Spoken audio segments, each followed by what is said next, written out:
Hello there, welcome back and welcome to a slightly different video today. I'm going to cover one of the other vessels I have in my collection today, and this is my radio-controlled static diving submarine. So I bought this about 12 years ago from Sheerline Model Subs. The man who I dealt with, Chris, was properly nice. This was the first model sub I ever built, so it was quite a steep learning curve. And he was full of really helpful advice on things like ballasting and just setting up things and generally getting the sub ready, and then also like the running in process as well, so really good service all around. Now, I've wanted to cover this for a fair while, and she has actually featured in a couple of my videos before, and a few people have asked, if I would do a video on it and stuff, so today is the day. If you've watched the channel for a long time, you'll probably know that one of the things I really enjoy about this hobby is the sort of miniature engineering stuff that you can do with it. And this submarine ticks all those boxes. It's really, really clever without being that complicated. So today's going to be a bit of a deep dive into all of the different systems on board the vessel, and I'll just go into them, and I'll talk a little bit about the vessel itself, how it operates, and then at the end I will give it a sail as well. So without any further ado, let's crack on. So this model is based on a Russian Akula Class attack submarine. So this is a nuclear-powered submarine, and the idea behind an attack sub is that you scoot around and sink any ballistic missile-carrying subs before they can launch their payloads. That's the sort of mentality behind an attack sub. They were first launched by the Soviet Navy in 1986, and they caused quite a stir when they came in, because for practically the whole of the Cold War, Russian submarines tended to be significantly noisier than Western counterparts. And this was the very, very first Soviet sub which actually was quieter than the Western equivalent. So this caused quite a stir when they came out, and they are still in service today. So in terms of construction, this is not actually dissimilar to how a real submarine works. You've got an outer hull which takes care of the hydrodynamics and all the rest of it, hence the sort of curved shapes at the front. And then inside there is a pressure hull. So to get inside, there's an M4 bolt at the back, and this nut comes off like so, and then you simply lift up this black section. There's a clasp at the front which holds the front in place, and it's that easy to get in to the main workings of the sub. And as you can see, inside here is the pressure hull. Now the pressure hull is always very, very positively buoyant because it has a huge amount of air in it, and so this is actually strapped into the lower part of the outer hull using these Velcro straps, and that's what holds it in place. Otherwise this would probably just rise to the surface like a cork, and it would leave the two fiberglass halves of the sub far below. Now to counteract the buoyancy of this pressure hull, there is masses of lead in this sub, and you can just see down there, you can see one of the lead sheets just poking out. There's another there, in fact there's two there, and there's more there as well. And what that does is it weighs the sub down, so that when the sub sits neutrally in the water line comes up to this sort of green algae line here. There's also smaller pieces of lead fore and aft, but those aren't really used for weighing purposes. They're more used for trimming purposes, just to make sure that the sub actually sits on an even keel. Now perhaps the most interesting and certainly the most complex part of this model is the ballast tank itself. This is constructed from what is essentially drain pipe, and there's three sections. There's the aft section from here to here, and this holds two servos for the rudder and the aft dive planes. It holds the brushed motor for the propeller, and it also holds the receiver for my transmission. You've then got the central section, and this is the ballast tank, which I'll go into in a wee bit more detail in just a sec. And then you've got the forward section here, and this has got a servo for the forward dive planes. It's also got the motor, which you can just see in here, that silvery thing there, you can just see the motor there, which is for the filling of the ballast tank, and there is also a valve system inside there which controls access and egress to the ballast tank. To keep it all watertight, we've got silicone seals around these acrylic end sections, and these seals butt up against the black cylinder here, and that seal is compressed by brass rods which are tightened with the use of nuts at either end.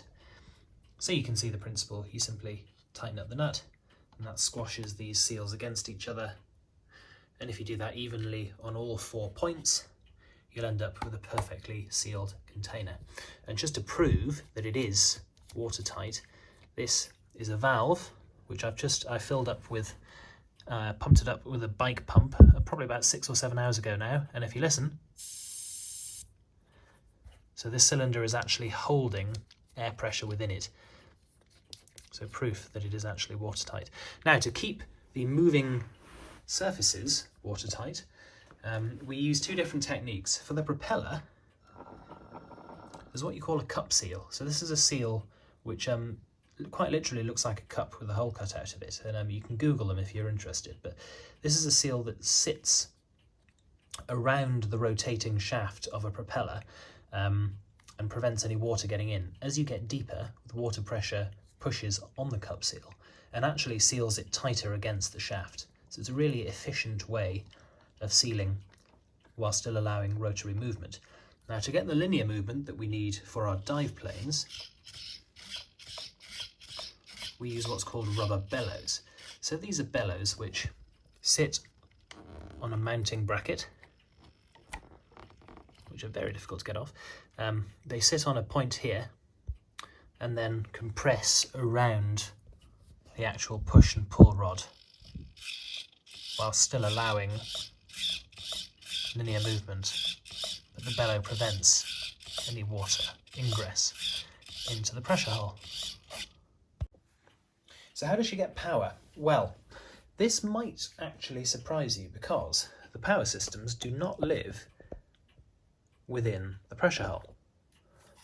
In fact, during normal operation, you really never need to open this. The only time you really need to get inside this is if you're doing maintenance or if something's gone wrong.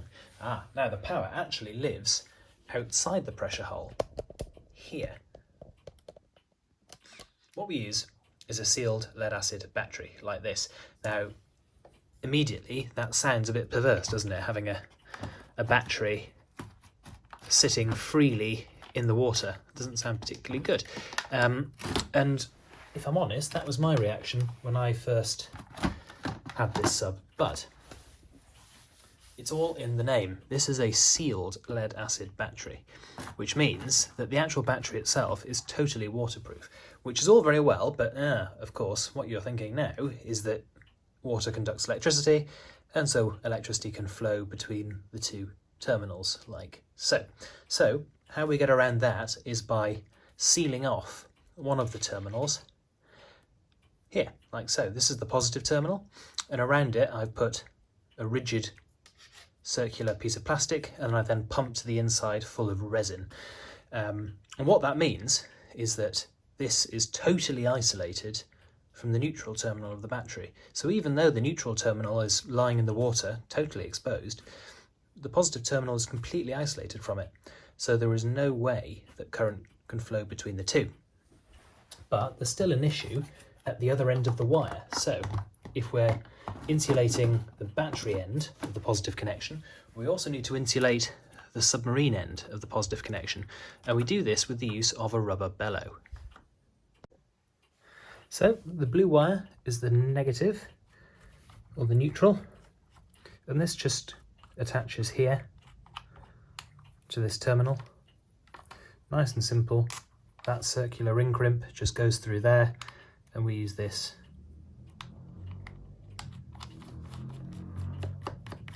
tighten it up, and there is our neutral connection. And to maintain the isolation of our positive, this rubber bellow shrouds a banana plug. And so this banana plug sits on here, like so, and the rubber bellow covers the electrical connection in its entirety and slots into this socket here, which means that all the way along the positive connection there is no way for water to get in, and therefore there's no way for current to flow from the positive to the negative. So that's the power system. It's 6 volts, and the rest of it all goes on inside the pressure hull. For propulsion, we've got a brushed DC motor inside the aft section of the ballast tank, and that goes via a cup seal into this shaft. The shaft is aligned with the use of a double universal joint here. It's already pretty well aligned, but the universal joint takes out any potential little differences in alignment, and the shaft then proceeds to this 5-bladed brass propeller here. So there we are in forwards, and there we are moving astern.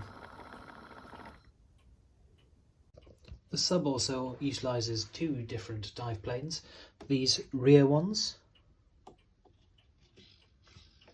which are used for heavy or aggressive depth control, and also these ones right at the front, which as you can see are much smaller and are used for much finer sort of trimming control. Quite useful for sort of sailing the sub along at periscope depth. There's actually 2 rudders on this. There's a lower rudder here, which you can see in operation there. And that's controlled by a servo and a rubber bellow. But you see this section here? I'll just tilt the sub so you can see a bit better. This section here has a hole in it. And what this allows is that there's a metal hook which connects up to the upper rudder, and this hook goes through this hole, meaning that the upper rudder can be driven by the same push-pull rod as the lower rudder. So now, when I use my controller, both rudders turn in unison with each other. Now, in reality, the rudders on this vessel are not actually all that effective, but it's not really the model's fault. It's actually just the design of the submarine. You see, most vessels that I've made tend to turn relatively well because the propeller is before the rudder. So the propeller pushes loads of water across the rudder, and of course a rudder is more effective if more water flows across it. But in this instance, the rudders are actually before the propeller. So the rudders get far less water than you really need to turn appropriately. And certainly at low speeds, when there's virtually no water flowing across the rudders, the sub is very, very difficult to control. Now, if you ever look at photos of Russian submarines, they always look a bit worn out and a bit rusty and a bit just generally careworn. And so that's what I've tried to sort of achieve with my weathering job here. You can see there's rust streaks coming out of all these free flooding areas. There's sort of stains and smears and just the general appearance of something which has been, let's say, maintained on a tight budget. Similarly at the front, we've got the same sort of thing. Chipped paint in places and general weathering. I've also added this sort of algae line which sits at the same line as the water line of the submarine. So that's to sort of symbolise where marine growth and algae might cling to the hull when she's sort of sitting up in harbour, floating at a normal waterline. And I also added this sort of coat of arms on the side. This is completely improvised. I didn't take it from anything specific, but I sort of quite like it, really. You've got the Russian naval flag, the actual Russian flag, an anchor and a lovely crown on top. And I think it looks quite nice, really. And we've also got a few bits of instrumentation on the top, and they are very, very simple. They just pull out like so. You know, there's nothing particularly fancy about those, but they add a nice touch to the model as well. In addition, I added some of these running bars along the side. And again, they're not really there for any purpose other than just to add a bit more sort of interest to the model. When this was first painted, I thought that the top of the model looked like there wasn't much going on, so I added those. And I also added these custom sort of escape hatches, which is this sort of white and red decoration on the hatches is quite common on submarines. So how do you communicate with the vessel? Well, I have to use this 40 megahertz, and this is a very old-fashioned type of radio technology. On a modern vessel, you would use something like this. This is what I use on the Titanic, and this is what's called 2.4 gigahertz, and it's really, really good. Pretty much every type of model boat or model plane uses it these days. 2.4 gigahertz is an extremely high frequency, and this is better in most respects. It uses less power, which means your batteries last longer. It's got a shorter antenna, which means that you don't poke your eye out all the time. But what's really good about this is that you can bind your transmitter and your receiver together. So it means that if I'm sailing in a boating lake, even if someone else is using 2.4 gigahertz, because I've bound this transmitter to the receiver in my model Titanic, I will be the only person who's able to control it, and I won't interfere with anyone else's signal. So it's really, really good. But this doesn't work. So on my model sub, I have to use this older technology, 40 megahertz. Now, 40 megahertz is several orders of magnitude lower frequency than 2.4 gig. And the reason I have to use such an old technology is because 2.4 gigahertz, those waves get absorbed by water. It takes about a centimetre of water to absorb 2.4 gig. So there is no way that that would work underwater. 40 megahertz waves can penetrate to about 5 or 6 meters of water depth, which means that I can use this to communicate with my boat. But there are some issues with it, and certainly the older viewers of this video will probably remember the days when, before you sailed your boat at the boating lake, you had to go to the clubhouse to make sure that you weren't operating on the same frequency that someone else operated on. Because if I was using the same frequency as someone else, whoever had the stronger transmitter would control both boats, basically, and it was a right problem. And you were able to sort of semi-get around this because these transmitters and the receivers use what's called crystals. And this is an electronic crystal here.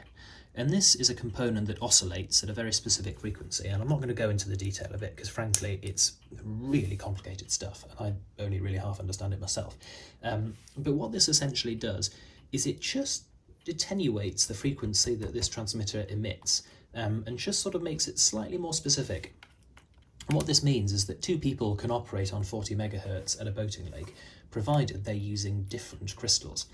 And it was a fairly good system, because if you got to the boating lake and somebody was using the same crystal you were using, it was quite simple. All you do, take out your old crystal, put in a slightly different one, do the same in your receiver, and you're ready to go. You're not going to interfere with anyone. Now, that's normally all right, and if you're using a model boat, it's fine, because you can easily access the crystal in your transmitter, you can easily access the crystal in your receiver. Simple. For me, though, with a sub, it's not that easy, because, yeah, I can change the crystal in my transmitter, fine, but the crystal in my receiver is held within the watertight cylinder, and it's not really ideal to have to get into the watertight cylinder to change that crystal. It's really not, because normally I would assemble that cylinder on a spotless workbench because, it needs to be waterproof, so any speck of dust can compromise that. So this is slightly limiting, but it's also the only option, because 2.4 gig will not work, it will not penetrate through the water. So that's why I have to use a much more antiquated system. And these are damn hard to get hold of these days. So this is what you would call a static diving model submarine. Now, there are two different types of model sub. There's a static dive, which is this, and there's also a dynamic diving sub. So the dynamic diving submarine is one that cannot change its weight in any way. The idea is that in order to submerge, the submarine must be moving forwards, and it uses its dive planes, like these ones at the front and those at the back, to drag it beneath the water in exactly the same way that an aircraft uses a wing to gain or lose elevation. These dive planes are used to pull the sub underneath the water.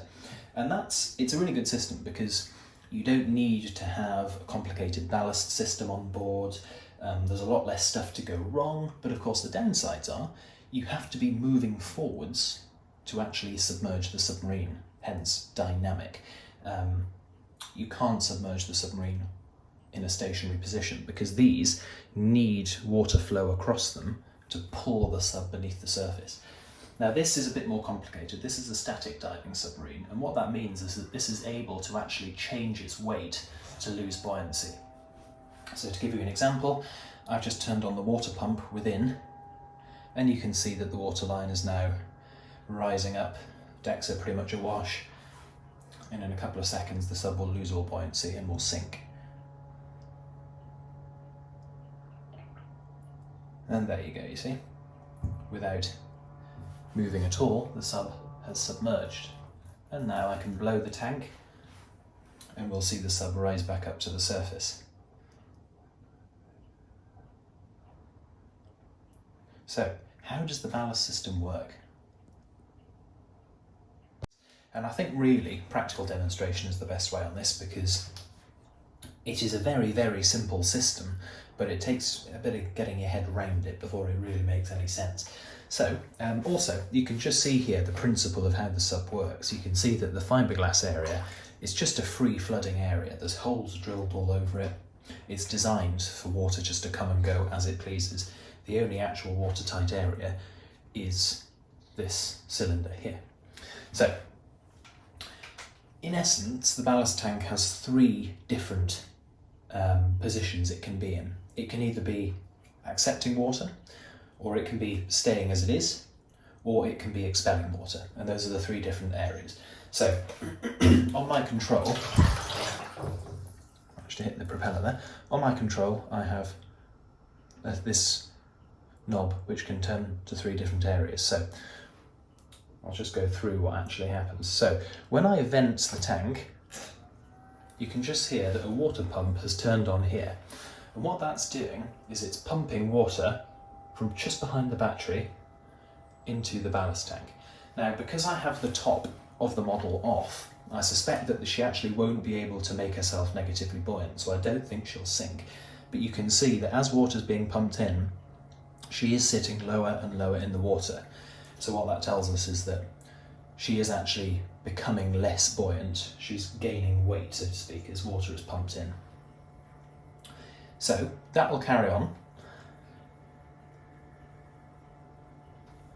Now the next position I can go to is just to hold the ship in stasis. So if I turn the knob to here, what happens now is that the water pump turns off and a valve closes, which means that whatever is in the tank stays in the tank. If it's totally empty, it stays empty. If it's totally full, it stays full. If it's half full, it stays half full. That's what happens. Now, the final bit is how to get the water back out of the tank. Well, this is what I think is really, really clever. When I was saying before about the water pump pumping water into the ballast tank, I didn't say anything about anything being expelled from the tank. And this is how the system works. So when the water pump pumps water into the tank, no air escapes. The air that's in that tank stays there. And what happens is it gets compressed. And as more and more water gets pumped into that tank, the air gets squashed and squashed into a smaller and smaller space. Then, once the valve closes, the tank remains the same. But when I open the valve, that compressed air starts to expand. And that starts pushing the water back out of the tank, which allows the sub to regain buoyancy and come back up to the surface. And you can see that's happening now. The sub is actually just raising up in the water ever so slightly.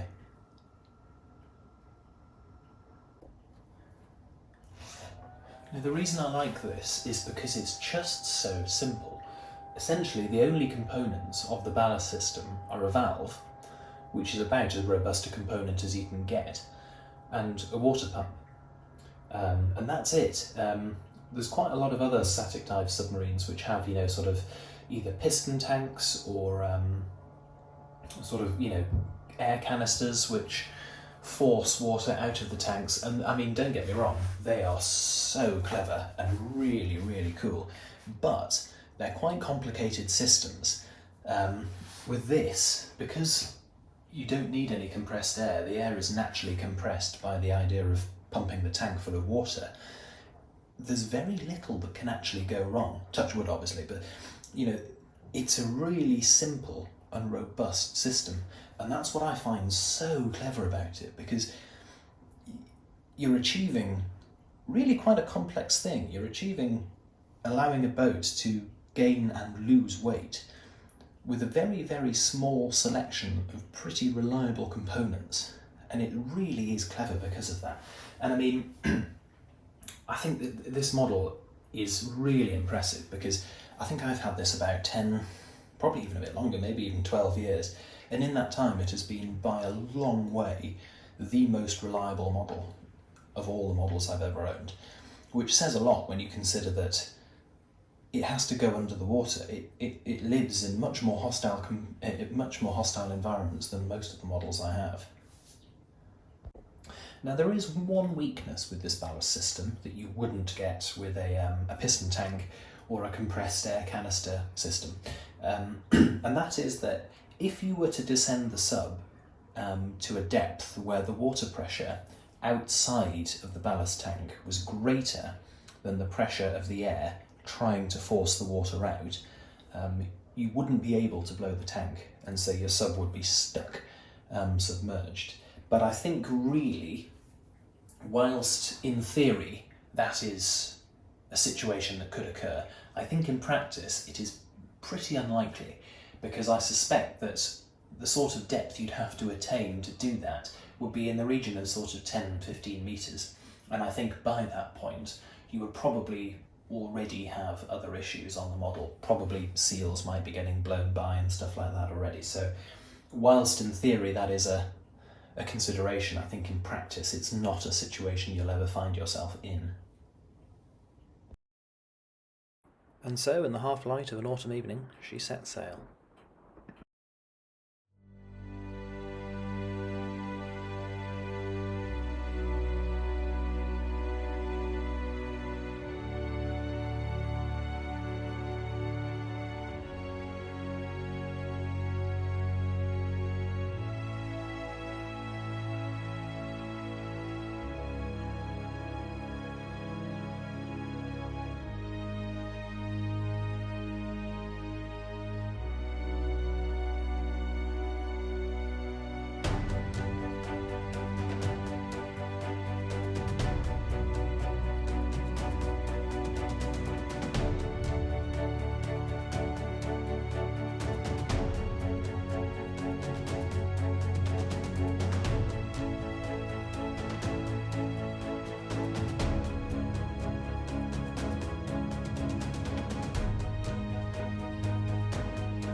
So there you are, that is my Sheerline Akula Class Submarine, and just an all-round solid, dependable and really interesting boat. I'm thinking about putting lights on it in the near future because it does become quite hard to see, particularly in the winter months when it's a bit more gloomy. But it's just, it was a great boat to build back in the day when I did build it, and it's great fun to sail, and it always catches people's eye at the lake as well. So that's it. If you've got any questions, comments, whack them down below and I'll do my best to get back to you. If you've enjoyed the video and want to see more like it, stuff other than Titanic, do let me know, and I will try to do as much as that. And I will see you in the next one. Bye for now.